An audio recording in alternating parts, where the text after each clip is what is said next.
ان سے زیادہ شاید اس وقت کوئی بڑا ریئلسٹ نہیں ہے امریکہ کے اکیڈیمیا میں. پروفیسر ڈاکٹر جان مرشائمر جو شکاگو اسکول سے بلانگ کرتے ہیں، یونیورسٹی سے بلانگ کرتے ہیں،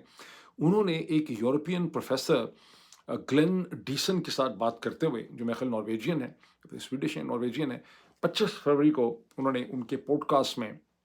انہوں نے اپنا ایک انالیسس رکھا کہ پریزیڈنٹ ڈونلڈ ٹرمپ ایران پہ حملہ کرنے سے ہچکچا رہے ہیں. اس کے بعد جان مارشامر ان کا ایک نیوز لیٹر بھی ہوتا ہے، اس میں انہوں نے اپنا ساری ریزننگ جو ہے وہ بھیجی ہے، جو میں نے پڑھی ہے وہ میں آپ کو بتاتا ہوں وہ کیا پوائنٹس. جان مارشامر یہ کہتے ہیں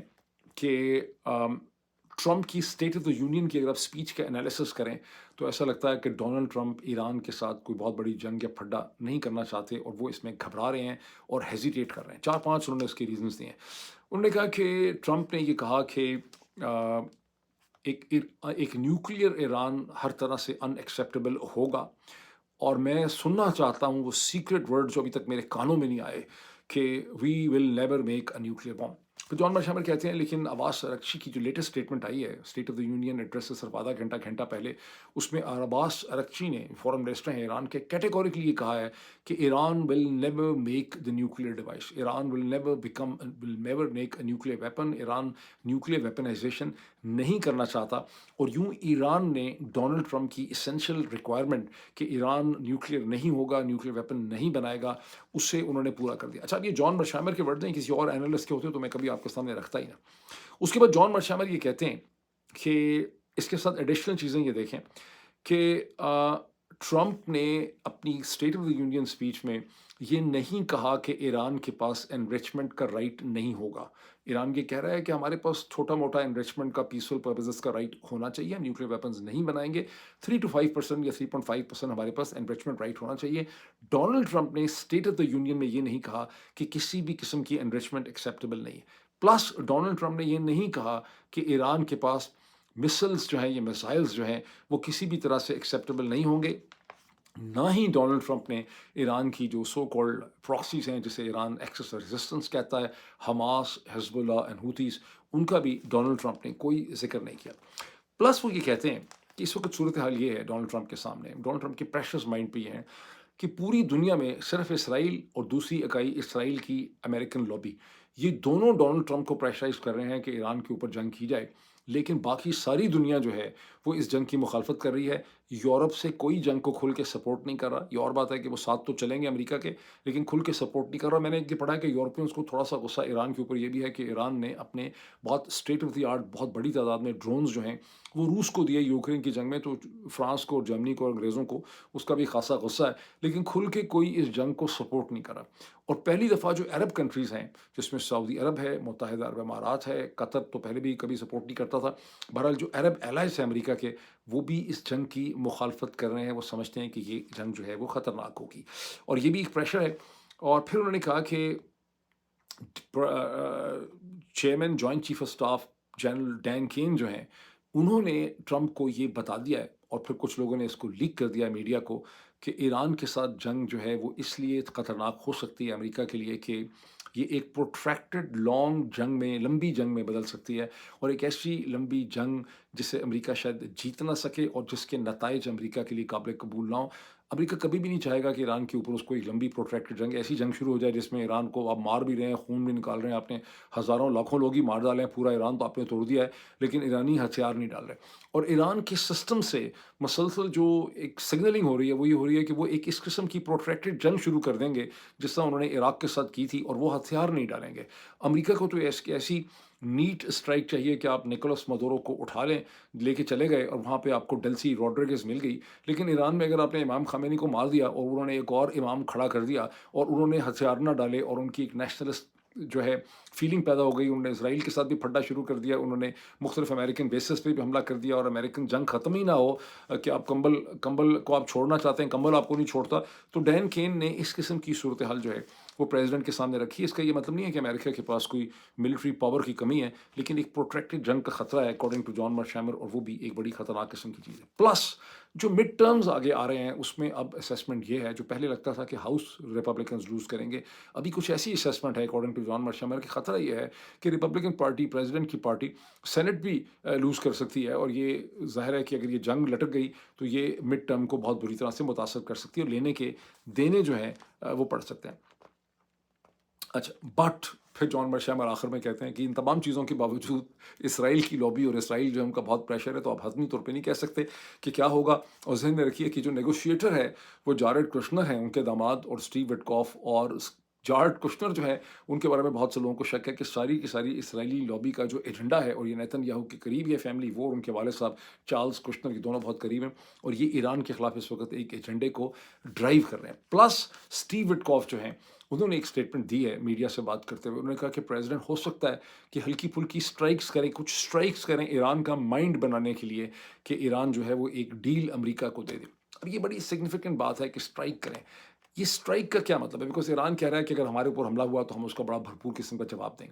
کہیں ایسا تو نہیں ہے، اس کو رول آؤٹ نہ آپ کریں کہ امریکہ اور ایران میں ایک ڈیل ہو جائے کہ پریزیڈنٹ کو ایک اسٹرائک کرنے دیں، جیسے لاسٹ ٹائم پریزیڈنٹ نے جون میں ایک اسٹرائک کی تھی اور پھر ایران نے کچھ اس کا خاص خاطر خواہ جواب نہیں دیا تھا. کہ پریزیڈنٹ صہیونیوں کا منہ بند کرنے کے لیے اور اسرائیلی لابی کی ریکوائرمنٹس اور نیتن یاہو وغیرہ کو ایک شٹ اپ کال دینے کے لیے ایک اسٹرائک کرے، اور اس کے بعد ایران سے اس کو ایک نیوکلیر ڈیل اور کچھ اس قسم کی ڈیل مل جائے، اور پریزیڈنٹ حسب عادت جو ہے پریزیڈنٹ ٹرمپ جو ہیں وہ فتح ڈکلیئر کر دیں کہ جناب کامیابی ہو گئی ہے اور میں جنگ جو ہے وہ بند کرتا ہوں. اور اس کے جواب میں اگر آپ دیکھیں، اگر ایسی کوئی اسٹرائکس ہوتی ہیں جس کے جواب میں ایران بھرپور جواب اس کا نہیں دیتا، لائے لو کرتا ہے، تو اس کا مطلب یہ ہوگا کہ ایسی اسٹرائکس ایران کی مرضی سے، امریکہ اور ایران کے درمیان میں ایک سیکرٹ ڈیل ہو جائے گی، اور ایران کی مرضی سے ایسی اسٹرائکس کی جا سکتی ہیں جس کے سے معاملہ ختم ہو جائے، اور صہیونیوں نے پورا پریشر ڈالا ہوا ہے پریزیڈنٹ پہ وہ بھی ڈیفیوز ہو جائے. تو یہ سب چیزیں ہیں جس کا ہمیں اگلے چند دنوں میں، اور آج کی بات خاص کر کے تھرسڈے کی میٹنگ کے بعد ہمیں بہت بہتر اس کا پتہ چل سکے.